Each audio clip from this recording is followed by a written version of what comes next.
살아도 주를 위하여, 죽어도 주를 위하여. 살아 죽어나 우리가 주의 것입니다. 내 안에 사신 이가 예수 그리스도시니 나의 죽음도 유익합니다. 사도 바울은 내가 그리스도와 함께 십자가에 못 박혔나니 그런즉 이제는 내가 산 것 아니요 내 안에 그리스도께서 사신 것이라. 이제 내가 육체 가운데 사는 것은 나를 사랑하사 나를 위하여 자기 몸을 버리신 하나님의 아들을 믿는 믿음 안에 사는 것이다. 율법과 선지자는 요한의 때까지 그부터는 하나님 나라가 침노를 당하느니라. 율법과 선지자는 요한의 때로 끝나는 겁니다. 요한은 여자가 남자 중에서 가장 큰 자라고 예수님께서 직접 말씀하셨습니다. 침례 요한은요 하나님이 보내서 오신 분이에요. 그가 왜 왔어요? 마지막 선지자로서 예수님을 침례주기 위해서, 예수님을 증거하기 위해서 오신 겁니다. 요한은 펴서 비추는 등불이라.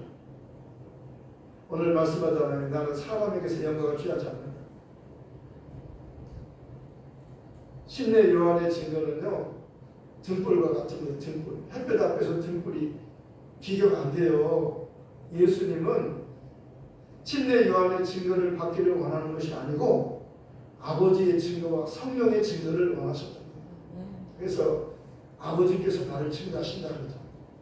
아들을 증거하는 아버지가 요단강에서 저는 내 사랑하는 아들이요 내가 기뻐하는 다불산에서 또다시 예수님께서 사랑하는 제 세 제자 베드로 야고보 요한을 데리고 올라갔는데 거기서 예수의 모습이 평소의 모습과 달리 변형돼요.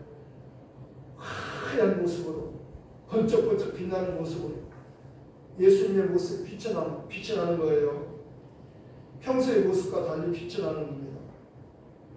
베드로가 거기에 모세와 엘리야가 나타나서 함께 예수님과 함께 중요한 것을 이야기하고 있었어요. 그때 베드로가 여기가 조사오니 초막 세수해질 때 하나는 주를 위하여 하나는 모세를 위하여 하나는 엘리야를 위하여 하사이다. 그때 구름이 와서 저희를 다 덮었어요. 그리고 오직 예수님만 보여주면서 저는 내 사랑하는 아들이요 내가 기뻐하는 자니 너희는 저의 말을 들으라. 모세의 말이나 엘리야의 말이 아니라 이제는 예수님의 말씀을 들으라는 겁니다. 네. 율법과 선지 요한의 때로 끝난 겁니다. 이제는 하나님의 아들이 마지막으로 아들을 보내셨다고 히브리서 1장에서 말씀하고 있어요. 옛적에 여러 모양과 여러 부분을 우리 조상들에게 말씀하신 하나님께서 마지막에는 아들로 말씀하셨어요. 이 아들을 만일 후사로 세우시고 저로 말미암아 모든 세계를 지으셨는데 하나님께서 그 아들을 지극히 높이셨어요. 모든 이름에 뛰어난 이름, 그 이름을 아들에게 기업으로 주신 겁니다. 그 이름으로 오시는 이가 하늘의 상속자예요. 그분이 하늘의 상속자입니다. 마지막으로 아들을 보내잖아요. 그래서 내가 지난번에 그랬잖아요. 퍼즐과 같다. 퍼즐은요 흩어져 있으면 몰라요. 하나로 딱 퍼즐이 하나로 딱 모아지면 완성이 되면 하나의 그림이 나와요. 그런데 흩어놓으면 뭐가 뭔지 모르는, 흩어져 있으면 조각조각 흩어져 있으니까 조각조각 갖고는 모르는 거예요. 퍼즐이란 하나로 그림이 완성이 되어야 딱 맞아지면 하나의 그림이 완성이 딱 되는 거예요. 그런데 성경은 지금 예수 한 분을 말하는 거예요. 지금 오늘 그 말씀이잖아요. 너희가 성경에서 영생을 얻기 위하여 성경을 상고하거든 이 성경이 곧 내게 대하여 증거하는 것이다. 그러나 너희가 영생을 얻기 위하여 내게 오기를 원하지 않는도다. 나는 사람에게서 영광을 취하지 않는다. 다만 하나님을 사랑하는 것이 너에게 없는 것을 알아라. 중요한 게 뭐예요? 하나님을 사랑하는 거예요. 예수님은 하나님을 사랑하는 분이에요. 예수님은 하나님의 사랑받는 아들이요. 또 예수님께서 아버지를 사랑하시는 거예요. 아버지가 아들을 사랑하고 아들이 아버지를 사랑해요. 우리도 예수님을 통해서 하나님을 알고 하나님을 아버지라고 부르는 거예요. 예수님이 없으면 아버지께 못 나가요. 하나님 아버지를 몰라요. 하늘로 갈 수 없어요. 아무도 못 가요. 왜? 하나님을 본 자가 없어요. 알아야 가지요. 하나님을 알아야 가지요. 하나님을 봐야 가지요. 하나님을 알지도 못하고 보지도 못했어요. 하나님 가는 길도 몰라. 길도 몰라요. 근데 누구를 알면 가요? 말씀을 알면 가요. 말씀을. 말씀이 누구예요? 예수님이셔요. 로고스예요. 로고스. 말씀은 로고스인데 예수님이 로고스로 오셨어요. 그분이 오신 겁니다. 그분에 대한 이야기를 하는 거예요. 지금. 그 이야기 전체 이야기, 성경 전체 이야기가 예수님에 대한 이야기라고 예수님께서 직접 말씀하잖아요. 이 성경이 나를 증거하시는 것이다. 성경책은 예수를 증거하는 책이고 하나님 아버지도 예수를 증거하고 성령도 오시면 나를 증거한다. 성령으로 하지 않고 예수를 주라고 할 수 없느니라. 성령은 하나님의 기쁜 것도 통달하시느니라. 성령은 내 영광을 나타내시니 나사로가 죽었을 때 예수님께서 이 병은 죽을 병이 아니라 하나님의 영광을 위하시며 하나님의 아들이 이 일로 말미암아 영광을 받기 원하는 것이다. 그러면서 이 병은 죽을 병이 아니라 그러잖아요. 그런데 일부러 늦게 가셨어요. 갔더니 마리아가 그러잖아요. 주님 빨리 오셨더라면 우리 할아버지가 죽지 않았지. 이미 장사가 끝났습니다. 이미 장사가 끝났어요. 늦게 오셨어요. 늦게 오셨어요. 예수님 빨리 좀 오시지 그랬어요. 그랬어요. 예수님 일부러 늦게 오셨는데 예수님께서 내 오라버지가 사람 아니라 그러잖아요. 그러니까 마지막 날 부활 때는 내가 살 줄을 내가 안 하겠다 그러잖아요. 마지막 날 부활 때가 아니라 지금 믿으면 지금 산다고 말씀하는 거예요. 네. 마지막 날 부활 때는 우리 오라버지가 살 줄을 내가 안 하겠다 그랬어요. 너 오라버지 어디 있냐? 나를 안내하라. 무덤으로 안내하라 그랬어요. 안내했어요. 돌을 옮겨놔라 그랬더니 뭐라고 말하냐면요. 이미 죽은 지 나흘이 되었으며 썩어서 냄새가 나마이다 그러는 거예요. 죽은 지 나흘이 되었으며 썩어서 살이 썩어가지고 냄새가 나마이다 그러는 거예요. 돌을 옮겨놓으라니까. 돌을 옮겨놔. 돌을 무덤을 막았잖아요. 돌로 큰 돌로 막았잖아요.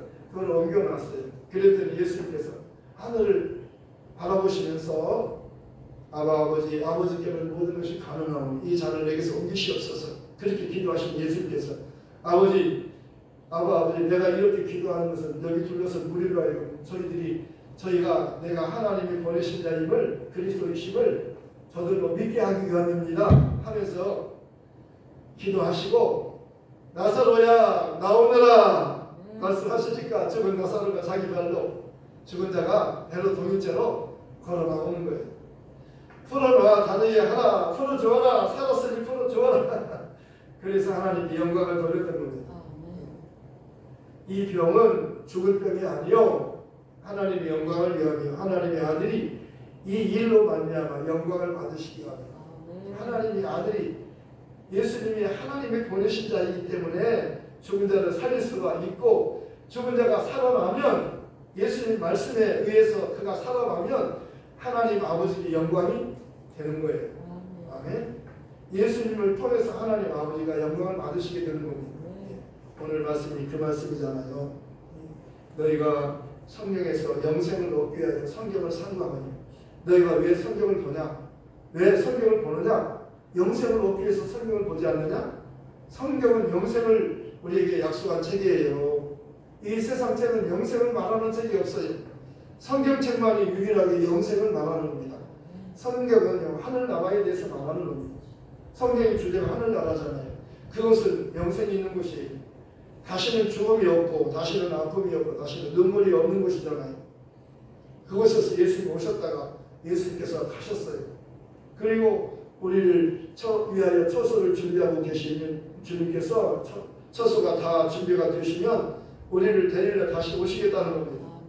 오셨다 가셨다 다시 오신다고 약속하셨어요. 우리는 예수님의 재림을 기다립니다. 소망이 있잖아요. 소망이 있잖아요. 갈 곳이 있잖아요. 우리 집이 있잖아요. 아버지가 계시잖아요. 우리가 고아가 아니에요. 너희를 고아같이 내가 너희를 고아같이 버리지 않고 다시 오겠다는 겁니다.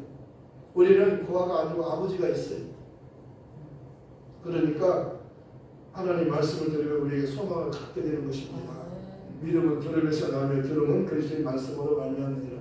내가 만일 내 입으로 예수를 주로 시인하면 또 하나님께서 그를 죽은 자 가운데 살리시면서 내 마음에 믿으면 구원을 얻으리니 사람의 마음으로 믿어 의에 이르고 입으로 시인하여 구원에 이르느니라.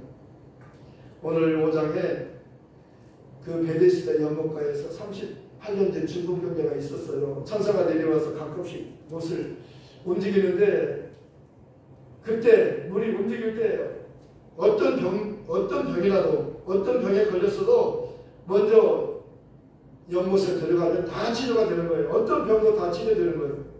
근데 거기 38년 된 중국병자가 있었는데 몸이 거동이 불편하니까 남들이 들어갈 때 빨리 들어가지를 못하는 겁니다. 그래서 기다리다 보니까 38년이 되었어요. 포기하지 않고 오늘 또 물이 기다리기를 기다리고 있었어요. 치료받기를 위해서 소망을 가지고 기다리고 있었어요. 그런데 거기 예수님이 찾아오셔서 내가 낫고자 하느냐 물으신 거예요. 천사가 가끔 내려와서 물을 움직일 때 먼저 들어가면 어떤 병이 다 치료받습니다. 그런데 나는 거동이 불편해서 내가 가기 전에 다른 사람이 먼저 갑니다. 그래서 나는 지금 이렇게 오랫동안 고침받기를 원하지만 내가 몸이 불편해서 이렇게 앉아 있습니다. 그랬더니 예수님께서 내가 낫고자 하느냐 그렇게 먼저 말씀하시고 내 자리를 들고 집으로 가라 말씀하셨어요. 그러니까 그거요 벌떡 일어난 겁니다. 깨끗이 나았어요. 하나님께서 보내신 예수님은요 천사와 비교할 수 없는 거예요. 모든 천사들은 부리는 영으로서 구원 얻을 후사를 위해서 섬기라고 보내신 게 아니냐? 히브리서 1장 18절의 말씀이에요. 14절인가요? 18절인가요? 모든 천사들은요 부리는 영이에요. 하나님의 종이며 하나님의 자녀가 된 우리를 위하여 섬기라고 하나님이 보내셨어요. 그런데 우리는 천사가 부러워하는 하나님의 자녀예요. 자기 땅에 오매 자기 백성이 영접지 아니하였으나 영접하는 자 곧 그 이름 예수 이름을 믿는 자들에게는 하나님의 자녀가 되는 권세를 주셨으니 이는 혈통으로나 육정으로나 사람의 뜻으로 나지 아니하고 오직 하나님께로부터 난 자들이니. 예수님은요 갑자기 오신 분이 아니고 하나님께서 미리 정하신 거예요. 그분에 대해서. 성경에서는 예수님을 발견하면 부활을 발견하라고 말씀하는 겁니다. 밭을 갈다가 부활을 발견했어요. 얼른 묻었어요. 너무 큰 부활을 발견한 겁니다. 엄청난 부활을 발견한 거예요. 그리고 자기 재산을 다 팔았어요. 자기 재산을 다 팔아서 그 밭을 샀다 그랬어요. 왜냐하면 그 밭을 자기 재산을 다 팔아도 그 밭에 감춘 부화가 더 크기 때문에 더 많기 때문에 그래서 이 밭에 부활을 발견한 사람은 자기 재산을 다 팔 수가 있으며 자기 삶을 다 투자할 수가 있는 거예요. 예수를 발견하면 예수님을 위하여 자기 삶을 다 거기다 투자할 수 있는 거예요. 성경은 지금 이걸 말하는 겁니다. 발린 해각자 중 하나는 비방하여 가로되 내가 그리스도가 아니냐 너와 우리를 구원하라 하되 하나는 그를 거두셨습니다. 내가 동일한 정죄를 받고서도 하나님을 두려워하지 않느냐 우리는 우리 하나님의 상당한 도움을 받는 것이 이게 당연하거든요. 이 사람 행한 것은 옳지 않은 것이 없느니라고 하는데 예수님 당신의 나라 임하실 때 나를 생각해 주십시오. 나를 기억만 해 주십시오. 예수님께서 그에게 직접 말씀하잖아요. 내가 진실로 너에게 이르노니 오늘 너는 나와 함께 낙원에 있으리라. 예수님은요 성경의 주인공이에요. 그분의 말씀은 아버지의 권위와 똑같은 겁니다. 아들을 공경하는 자는 아버지를 공경하는 것이라고 말씀하셨어요. 여기 23절에 말씀하잖아요. 아버지께서 21절부터 보겠습니다. 아버지께서 죽은 자들을 살리시는가 같이 아들도 자기가 원하는 자들을 살리느니라. 아버지께서 아무도 심판하지 아니하시고 심판을 다 아들에게 주셨으니 아들에게 맡기셨으니 이는 모든 사람으로 아버지를 공경하는 것 같이 아들을 공경하게 하려 하심이라.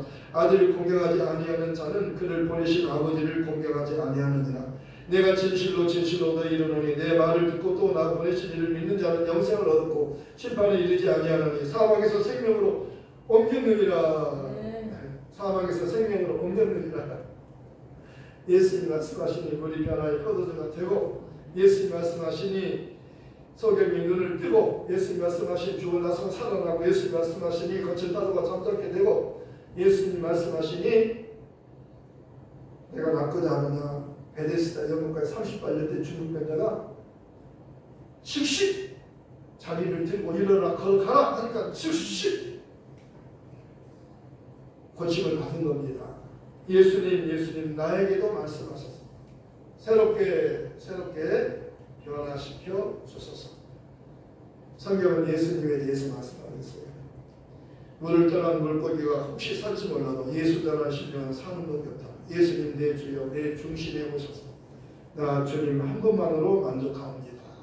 사도 바울은 내 안에 사신 분이 예수 그리스도시니 나의 죽음도 유익합니다. 그러잖아요. 내가 너에게 은혜를 주신 것은 다만 그를 믿을 뿐만 아니라 그를 위하여 고난도 받게 하려 하십니다. 왜 은혜를 주셔요? 예수님을 믿을 뿐만 아니라 예수님을 위하여 고난도 받게 하려 하십니다. 말씀하셨어요. 고난은 잠깐이에요. 영광은 영원합니다. 사도 바울은 나를 위하여 의의 면류관을 주님께서 의로운 재판장이신 예수님께서 준비하셨는데 그날에 내게 주실 것이며 내게만 아니라 너에게도 있다. 여러분에게도 있어요. 의의 면류관이. 확실해요. 가장 큰 보상이 영적인 보상이 의의 면류관이잖아요. 예수님 한 분만이 그렇잖아요. 근데 예수님을 믿는 자에게 의의 면류관을 반드시 주신다고 약속하신 거예요. 그리고 이기는 자는 내 보좌에 함께 앉게 해주기를 내가 이기고 아버지 보좌에 함께 앉을 것 같이 하리라. 분명한 보상이 있어요. 예수님은 아버지 말씀에 죽기까지 복종하셨는데 아버지께서 그를 지극히 높여 하나님 보좌 우편에 앉게 하셨어요. 그리고 아버지께서 그 아들에게 그 보좌를 주셨다고 말씀합니다. 내가 이겨서 아버지 보좌를 내가 차지하게 되었다. 너희도 이기면 내 보좌를 나와 함께 앉게 해주리라. 그리고 내가 의의 면류관을 너에게 주리라. 각각 이런 대로 내가 갚아주리라. 우리에게 소망이 있어요. 이 땅에 사는 건 잠깐이지만 우리에게 보상 상 받을 수 있는 기회를 주신 거예요. 빨리 데려가지 않고 이렇게 머물게 하신 것은 더 큰 상을 주시려고 하는 거예요. 우리 주님을 위하여 죽도록 충성하십시다. 이 복음 전하다가 순교합시다. 네, 말씀을 생각하면서 함께 기도하겠습니다.